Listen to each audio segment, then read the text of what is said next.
आज तो बहुत रश है मालिक, मुझे नहीं लगता कि लंगर पूरा हो पाएगा। क्यों पूरा नहीं हो पाएगा? जाओ अंदर किचन में, कहो अगर कमी है तो बनवा लो। मालिक हम तो पहले ही 4 देगे एक्स्ट्रा बना चुके हैं और पता नहीं इतने सारे लोग कहाँ से आ रहे हैं।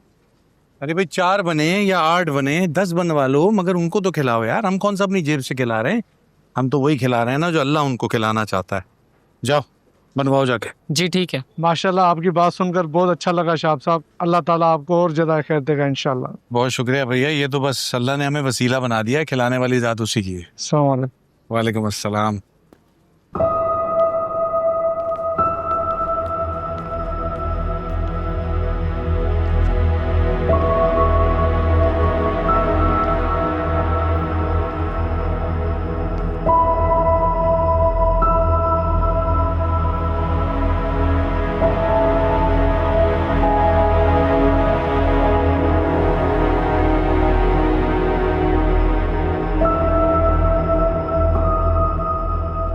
तुम क्या करने आए हो यहाँ? अभी के अभी यहाँ से निकल जाओ। सर मैं जानता हूँ मेरा रब आज मुझसे जितना दूर है उतना ही करीब आपसे, लेकिन ऐसे किसी सवालिया को पेश ना आए सर। क्या मतलब है तुम्हारा? मैं आपसे माफी मांग रहा हूँ सर, मुझे माफ कर दीजिए, खुदा के लिए मुझे माफ कर दीजिए सर। यहाँ तमाशा करने की जरूरत नहीं है, जाओ यहाँ से, जाओ यहाँ से, मैं कह रहा हूँ। आपको लगता है मैं तमाशा कर रहा हूँ सर? तो ठीक है सर, मैं दिल से खुदा की कसम खाता हूँ, अल्लाह ताला को हाजिर नाज़िर जान के बोलता हूँ मुझे माफ कर दे सर, मैं बहुत कमजोर पड़ गया। तुम ऐसे नहीं मानोगे। मुकर्रम, फारूक, जमील, इधर आओ सारे। इस लड़के को यहाँ से निकालो, आज के बाद इसकी शक्ल नजर नहीं आनी चाहिए मुझे।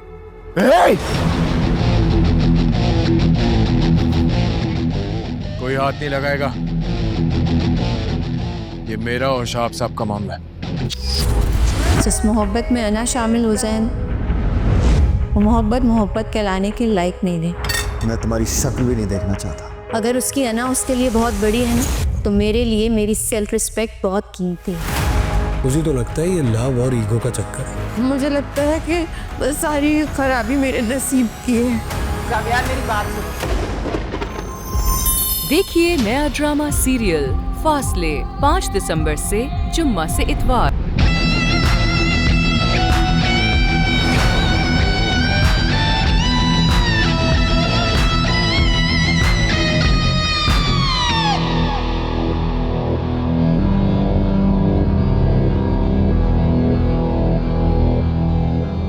सर मैं जानता हूं मैं आपका गुनाहगार, आपका खताकार हूं सर, लेकिन अपने किए पे पहुंच चलने ना।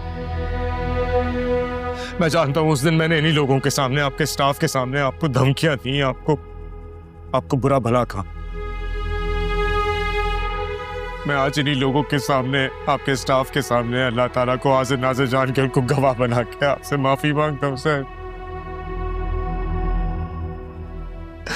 सर प्लीज मुझे माफ कर दें सर। मैं जानता हूं कि वो अल्लाह किसी को माफ करना ज्यादा पसंद करता है किसी भूखे को खाना खिलाने से। मुझे माफ कर दे सर, प्लीज सर, मुझे माफ कर।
बताओ और मैं कर भी क्या सकता हूँ? शाजिल को जितना सपोर्ट कर सकता था, उसके लिए जितना लड़ सकता था, सब करके देख लिया। अब मजीद क्या करूं? मैं डैडी के खिलाफ जाकर हथियार उठा लूं? नहीं नहीं सुफियान, मेरा ये मतलब तो बिल्कुल भी नहीं था। जितनी कुर्बानियां आपने अपने छोटे भाई के लिए दी कोई दे ही नहीं सकता। लेकिन अफसोस कि मैं उसके लिए कुछ भी नहीं कर पाया।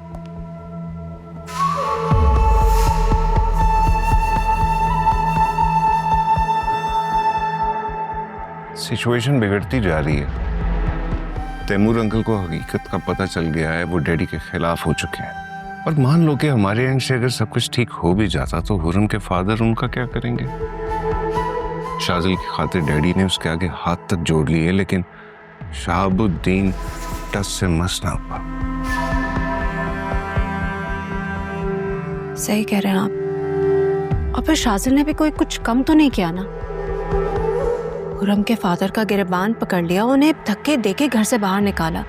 तो सुफियान शुक्र करें कि हुरम को इस बारे में अभी नहीं पता चला है। जी बिल्कुल। और मान लो अनजाने में ही सही, हुरम के फादर के साथ शाजिल ने जो नारवा सलूक बरता है, हुरम को जब पता चलेगा उसे माफ कर देगी? कभी भी नहीं। मोहब्बत कतन से छोड़ो, शक्ल नहीं देखेगी वो उसकी यार। फिर तो मतलब साफ है, शाजिल बेचारा बहुत बुरी तरीके से फंस चुका है। जब तक हुरम के फादर उसे माफ नहीं कर देते, इस मामले का कोई हल ही नहीं निकल सकता। मेरी जान, तुम फिक्र नहीं करो, मुझ पर ट्रस्ट करती हो ना? खुद से भी ज्यादा।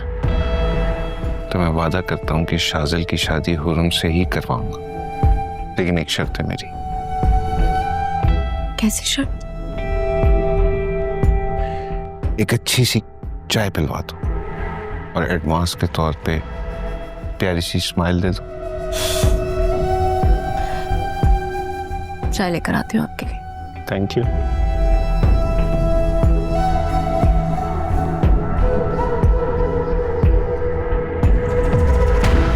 एक एक करके मैं इन सब लोगों की सारी मुस्कुराहटें छीन लूंगा। And I promise, Mrs. Sufiyan, start मैं आपसे करूंगा।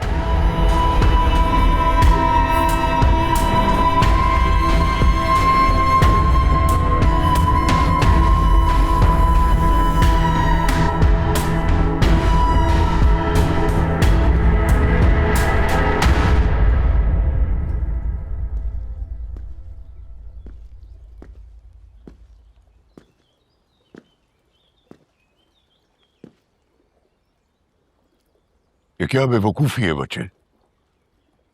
खुद को इस तरह से घर में बंद कर लेने से, मुझसे दूर हो जाने से क्या तुम्हारी रूठी हुई खुशियां वापस आ जाएंगी? जानता हूं मामा, बस फिलहाल अकेला रहना चाहता। और मैं जो तन्हा होता जा रहा हूं, मेरे बारे में कभी सोचा?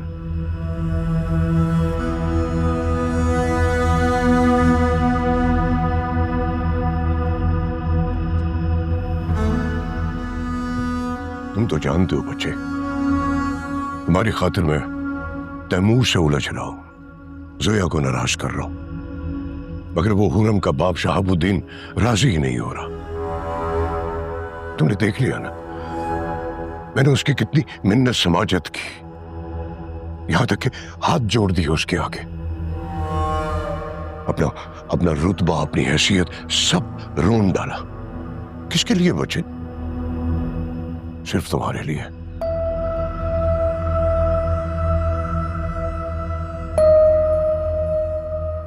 तू मेरी जान है, मैं सारी दुनिया से लड़ सकता हूं,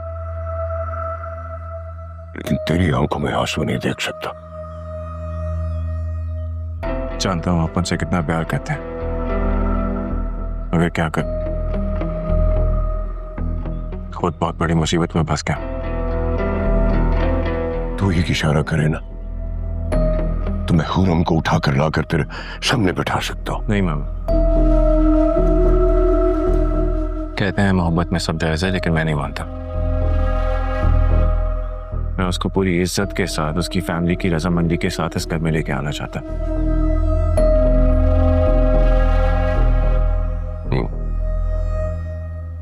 देखो बच्चे, वो कहते हैं कि प्रॉब्लम को कभी कभी छोड़ दिया जाए ना तो कोई ना कोई हल निकल ही आता है। हमें सब्र से काम लेना होगा।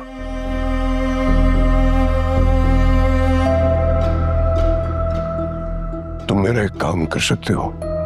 ऑफ कोर्स मामा, आप हुक्म करें। तैमूर से मिल लो जाके। वो कल आया था, उसे हुरम के बारे में पता चल गया है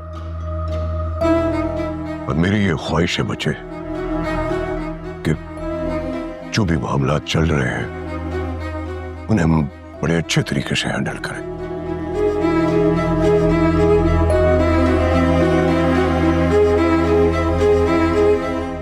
आप ठीक कह रहे हैं,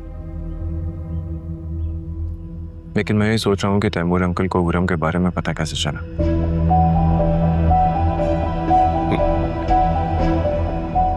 मोहब्बत खुशबू की तरह होती है बच्चे, छुपाने से छुप नहीं सकती, हवाओं के सैर में आई जाती है।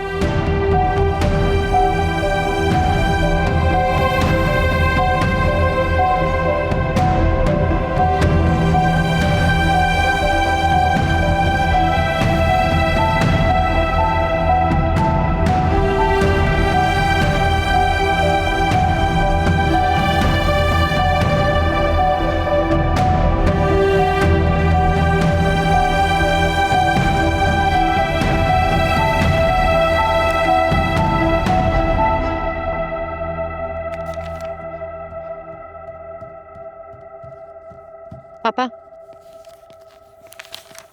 पापा, मैं आपसे बहुत नाराज हूं। अरे क्या हो गया प्रिंसेस? ऐसी कौन सी खता हो गई मुझसे? आपको क्या जरूरत थी ये सब करने की? सुल्तान अंकल के घर से तमाशा लगाने की? पापा ट्रस्ट मी, इसमें उनका कोई कसूर नहीं है।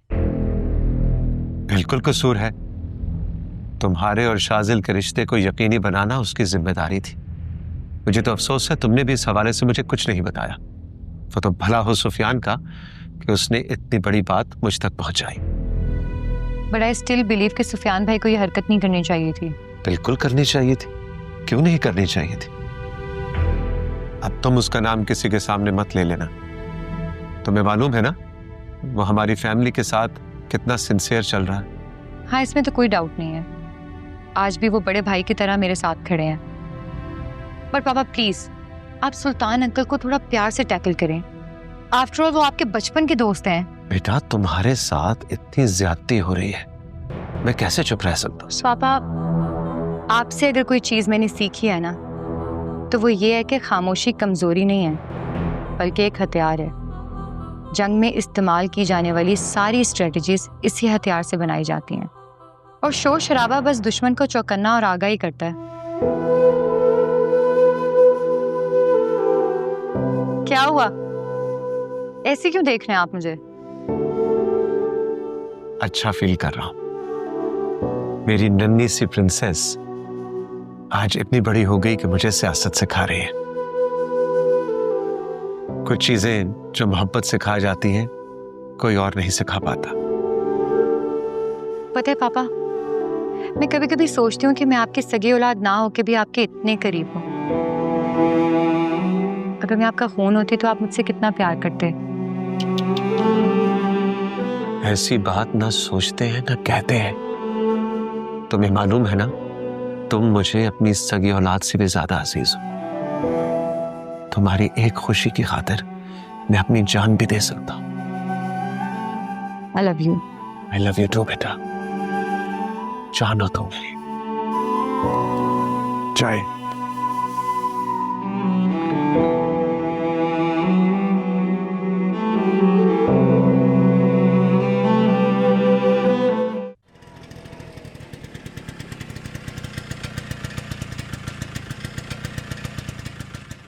मैं 5 मिनट में आ रही हूँ भाई, यहीं रहना। भैया जरा हटना, बहन हटना। लो भैया, ताले पड़ गए। भाई मेरा खोखा तो नहीं डूब गया?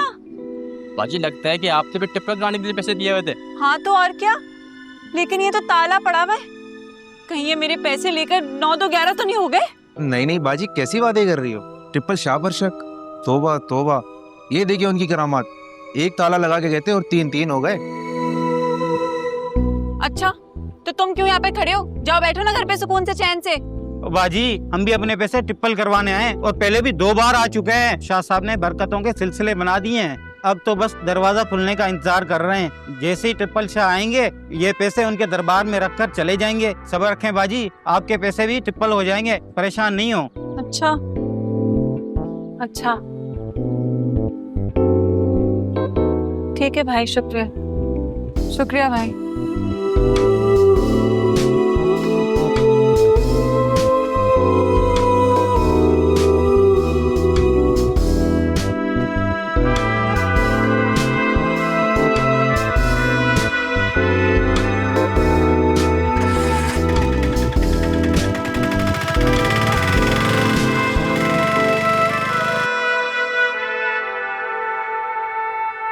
दिलदार भाई, बाहर लोग पैसे लेके खड़े हैं। मैं तो कहता हूँ 5-10 मिनट के लिए ताला खोल देते हैं ना, पैसे दबा के फिर ताला लगा लेंगे। अबे ताला खोलेंगे तो जिनसे लिए हैं वो भी तो नाजिल होंगे। तू मुझे रिलैक्स करने दे। बल्कि एक सेकंड इधर आ, तुझे एक बड़ी इंपॉर्टेंट बात बतानी। इधर आ। दिलदार भाई थप्पड़ क्यों मारा है आपने? अबे तुझे कहा था एक अच्छा मालशी ले आ, तूने ये चींटी मेरे ऊपर मुसल्लत कर दी है। कमबख्त के हाथों में जान है कोई नहीं, ऊपर से लगता है चाइना से कुछ खा पी के भी नहीं आया। चाइना नहीं, लोकल हूँ। अबे ये तो और बुरी बात है यार। एक काम कर छोटू, इसका मुंह लपेट। मुझे इसका मुंह नहीं पसंद, मुंह लपेट। बल्कि रहन दे यार, रहन दे। ना ये काम भी मैं खुद ही कर लेता हूँ, तुम लोगों से कुछ भी नहीं होगा। अब मैं जा रहा हूँ अपनी फेवरेट आर्टिस्ट के पास। चल दबा। बहुत मजा आ रहा है।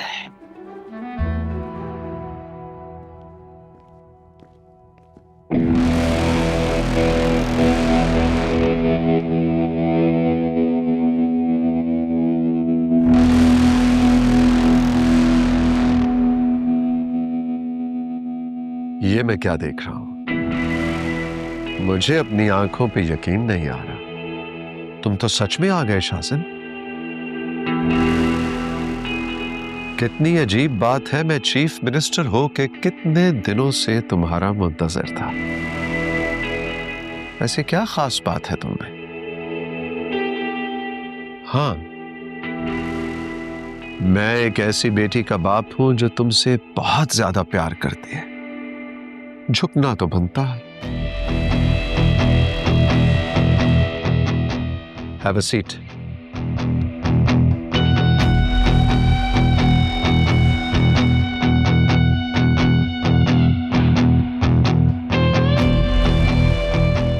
बेटा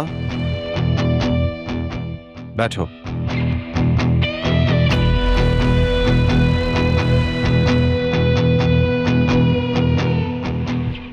थैंक यू। थैंक यू कहना तो मेरा बनता है। तुम खुद चल के आए, मेरी इज्जत अफजाई की, मैं एहसान तुम्हारा जिंदगी भर नहीं भूलूंगा। क्या लोगे? चाय, कॉफी या एनीथिंग एल्स? नहीं तैमूर अंकल, फॉर्मेलिटीज में नहीं पड़ते, सीधा मुद्दे की बात पे आते हैं। मुद्दे की बात पे आते हैं। हाँ बिल्कुल।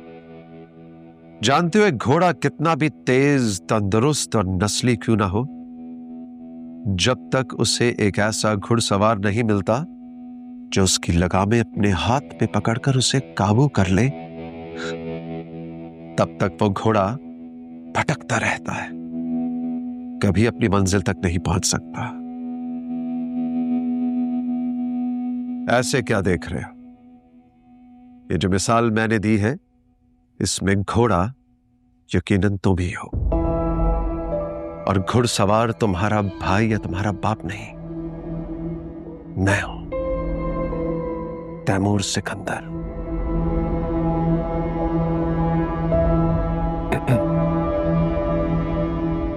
अगर आप ऐसा सोचते हैं तो मैं मना नहीं करूंगा, लेकिन गलत फहमी हो या खुश फहमी, CM हो या PM कोई भी पाल लेता है।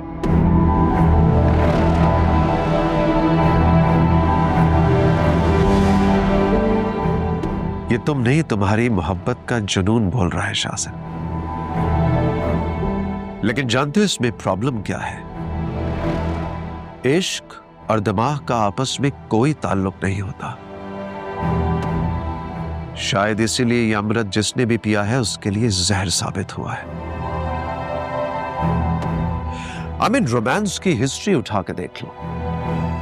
प्यार करने वाले चाहत की कस्में उठाते हुए बड़े बड़े किस्से सुनाते हैं, दावे करते हैं, लेकिन उन किस्सों में उनके हाथ आंसुओं के सिवा कुछ नहीं आता।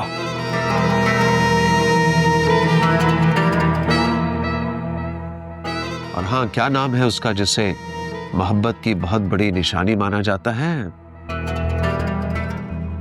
ताजमहल। ताजमहल। ये प्यार करने वाले बड़े पागल होते हैं, अहमक होते हैं। ये नहीं जानते कि वो जगह प्यार के नाम पर बना महल नहीं, बल्कि इश्क के खेल में हारा हुआ मजार है, मकबरा है। जानते हो शाजिल, हम दोनों की ये मुलाकात बहुत अहमियत की हामिल है। हमारे दोनों खानदानों, हमारी दोस्ती, रिश्तेदारी, बहुत कुछ स्टेक पे लगा हुआ है। जानते हो, आज मैं तुमसे एक ऐसी बात शेयर करने जा रहा हूं जो तुम्हारे बाप के अलावा कोई नहीं जानता। जिस रास्ते को जवानी कहते हैं, कभी वक्त के दरीचों से हमारा भी गुजर हुआ है वहां से, बिल्कुल तुम्हारी तरह एक बेलगाम घोड़ा बनकर।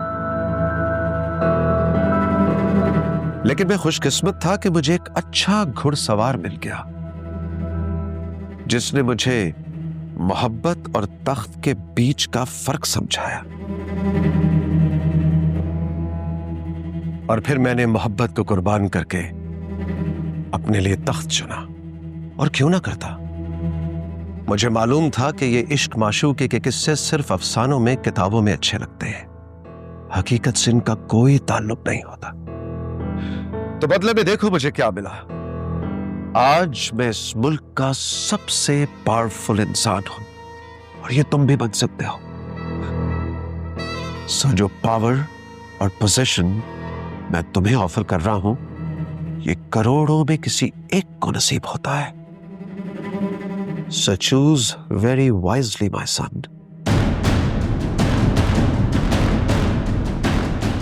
फिर मिलेंगे। खुदा हाफिज।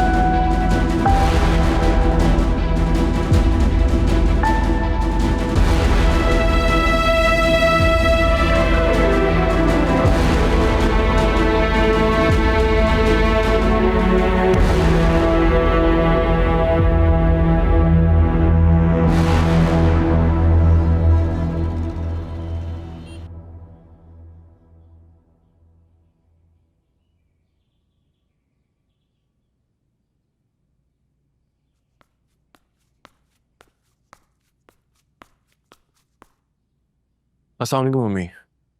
वालेकुम सलाम बेटा, कैसे हो बेटा? मैं ठीक हूँ, लेकिन सब खैरियत है। मैं आपको और हुरम को कब से फोन कर रहा हूँ, लेकिन कोई भी रिसीव नहीं कर रहा था। फोन की किसे होश है बेटा? शाह आपको पता नहीं क्या हो गया तुमसे मिलकर। पहले तो वो तुमसे मिलने के लिए इतने बेताब थे, तुम्हारा हाथ चूमकर शुक्रिया अदा करना चाहते थे, और मिलने के बाद अचानक से उन्होंने ऐलान कर दिया कि हुरम की शादी फराज से होगी। लेकिन वो ये कैसे कह सकते हैं? उनको पता भी है कि फराद ने हुरम के साथ क्या किया है। हाँ मगर बेटा वो तो कुछ सुनने को तैयार ही नहीं है। हुरम ठीक है? कहाँ ठीक होगी, सुबह से अपने कमरे में बंद है। मैं तो खुद परेशान हूँ, समझ में नहीं आ रहा वैसे कैसे कर सकते हैं हुरम के साथ।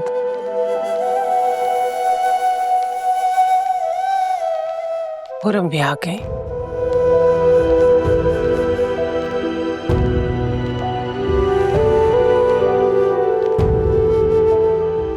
तुम शाजिल के साथ बैठो, मैं चाय बना के लाती हूँ।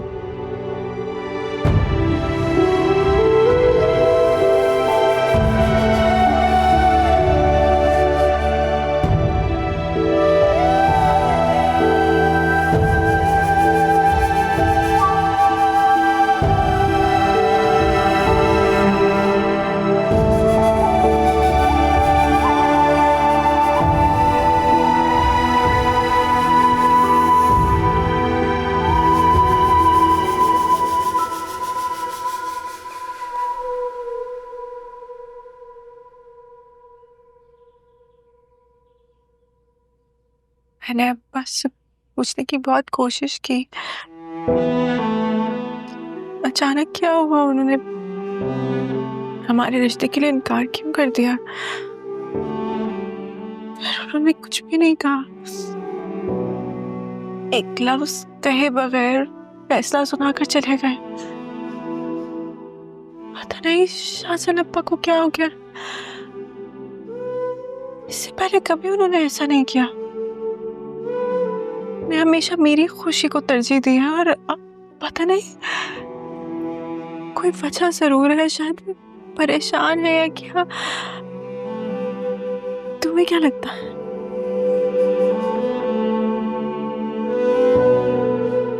वजह जो भी हो,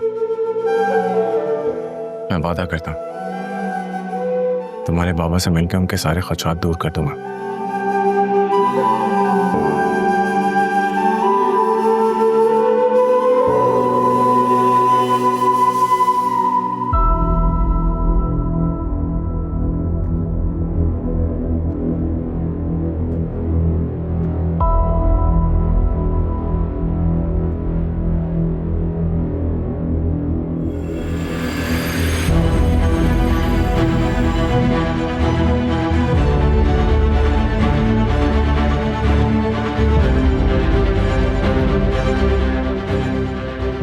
अस्सलाम वालेकुम सर, मैं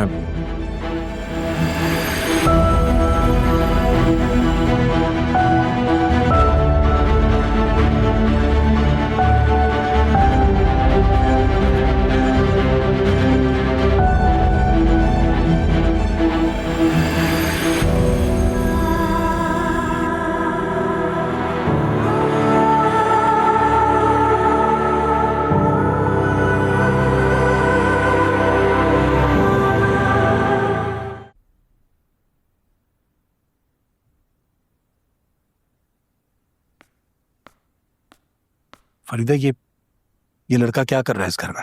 ये लड़का मेरा बेटा है, अपनी माँ से मिलने आया है। फरीदा, हम प्यार से बैठ के भी बात कर सकते हैं। आप मुझे बताएंगे आखिर ये मामला क्या है? हुरम की शादी का फैसला आपने अचानक से क्यों बदल दिया? एक काम करो, इस लड़के को यहाँ से रवाना करो, उसके बाद मैं तुम्हारे सब सवालों के जवाब दूंगा, ठीक है? नहीं, पहले आप मुझे बताएं आखिर वजह क्या है। कल तक तो आप शाजिल से मिलना चाह रहे थे, हुरम के लिए बेहतरीन इंतखाब करार दे रहे थे। फराद की तो आप शक्ल भी नहीं देखना चाहते थे, फिर यूं अचानक से आपने ये फैसला क्यों तब्दील कर दिया? बताएं मुझे शहाब, मैं आपसे कुछ पूछ रही हूँ।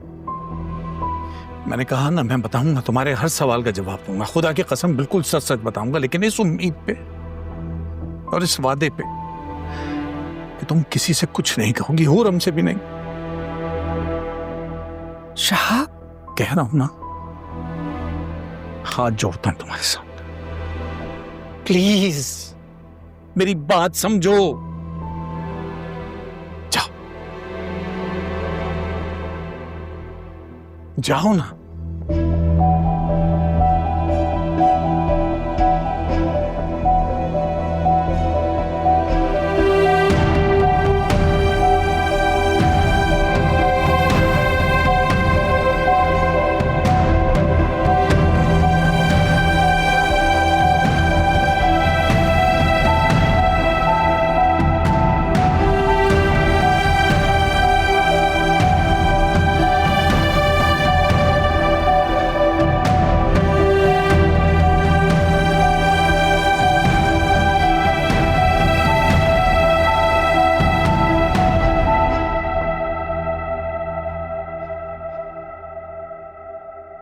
हाँ फरीदा, मैं सच कह रहा हूं।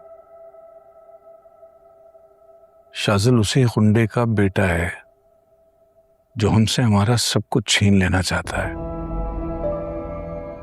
हमारी जायदाद, हमारा होटल, और सिर्फ इतना ही नहीं है, सुल्तान अहमद खान उस आदमी को भी जानता है जो हकीकत में हुरम का बाप है।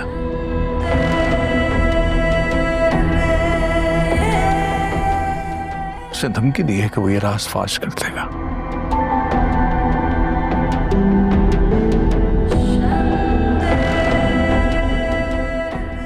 अगर हमने अपनी हुरम को शाजिल से शादी से नहीं रोका ना, तो एक ऐसी क़यामत आएगी,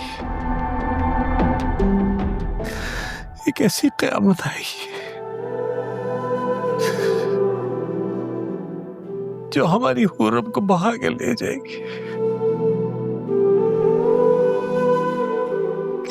वो मेरी हुरम को मार देगी, मार के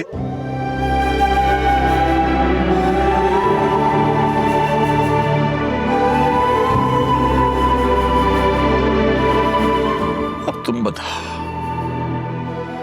अगर मेरी जगह सुल्तान अहमद खान से तुमने ये सब बातें सुनी होती तो क्या करती? अपनी बेटी को मौत के हवाले कर देती? शाह,